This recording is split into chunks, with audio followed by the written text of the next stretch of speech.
Why is going to the theatre important? That's a key question. I think going to the theatre makes you learn lots of things from something that is occurring live at that moment. When one goes to the cinema, one decides to see something on the screen, buys one's popcorn, arrives at the cinema house, and when you walk in and it's empty, you are pleased. But if you go into a theatre, you wish it to be full. You want to feel the thrill of the people breathing and reacting at the same time as yourself. You want to see something alive. You want to see somebody fighting for something, somebody losing. You want to see the sweat. I think theatre manages to create empathy in people. And in that solitude of that dark room, when you're watching something on stage, you can decide to be identified with one person or with another person.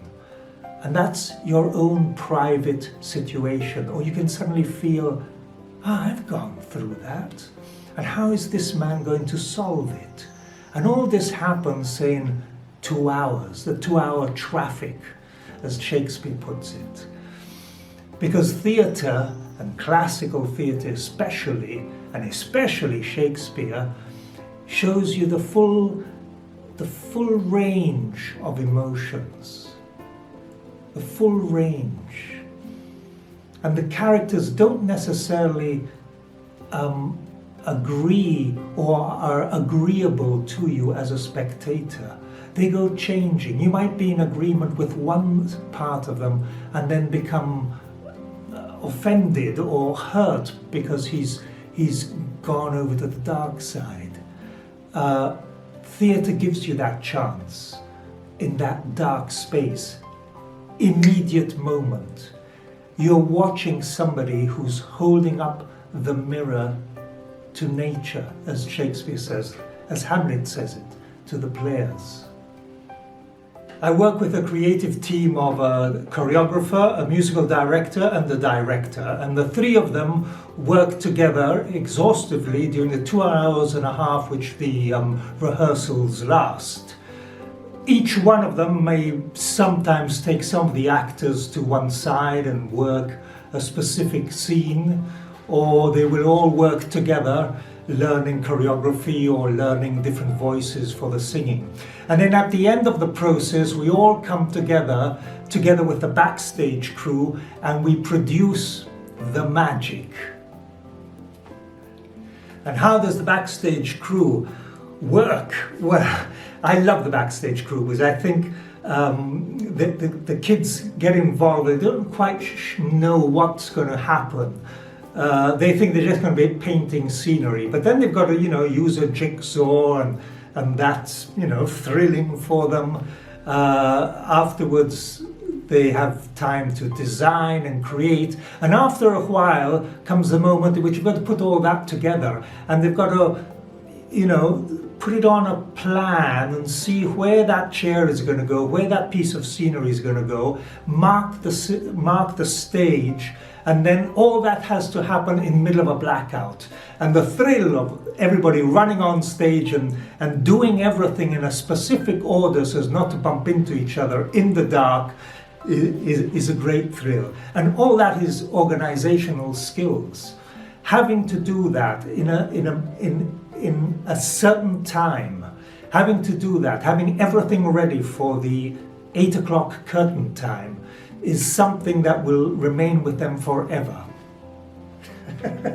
If some of my students have become famous, well, yeah, you mean in the arts?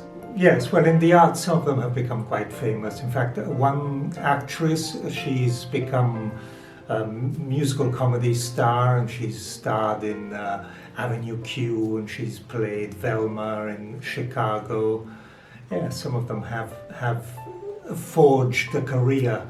In fact, another student I had some time ago, quite a few years ago, he became head of the educational department at the Lincoln Center, and now presently he is the overall artistic director of a great art center in Calgary, I think it is, in Canada.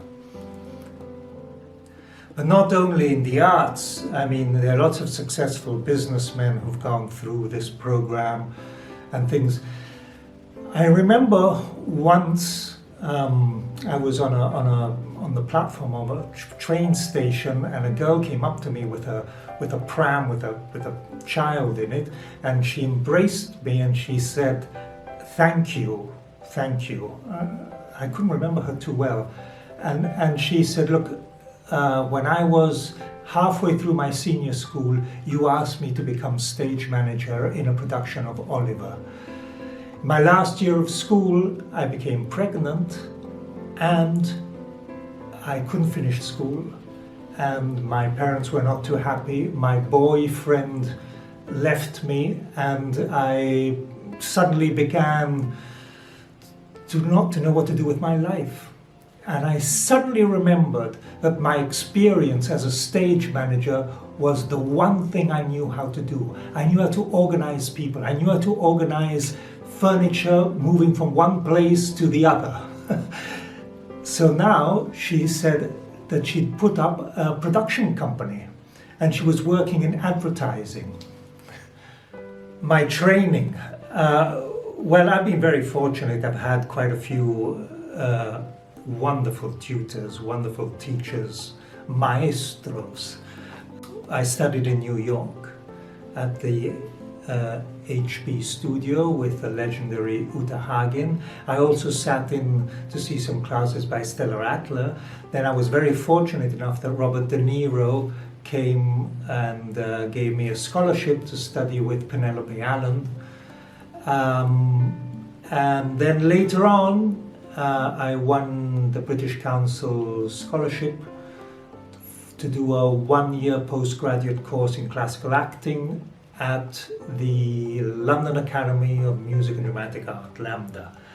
That was 1 year, which was fantastic, and I've always continued on studying, taking odd courses and things, but the main core of my training was in New York, London and Buenos Aires, with some great teachers as well. My background, well, my parents used to do a lot of theatricals. In fact, my parents met on stage. My dad was 6 and my mother was 5 in a dance show. My dad had an amateur theatrical company, and my mum used to do the costumes for that. I mean, it was a huge company, over 80 people involved in these big productions.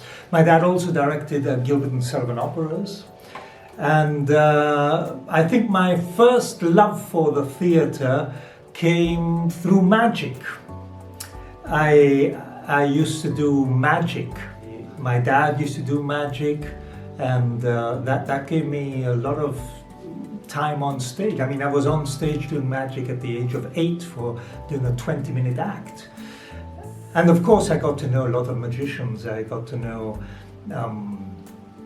Doug Henning, Di Vernon, Sly Dini, Ali Bongo, Richard Ross, all these great magicians who are always a great inspiration.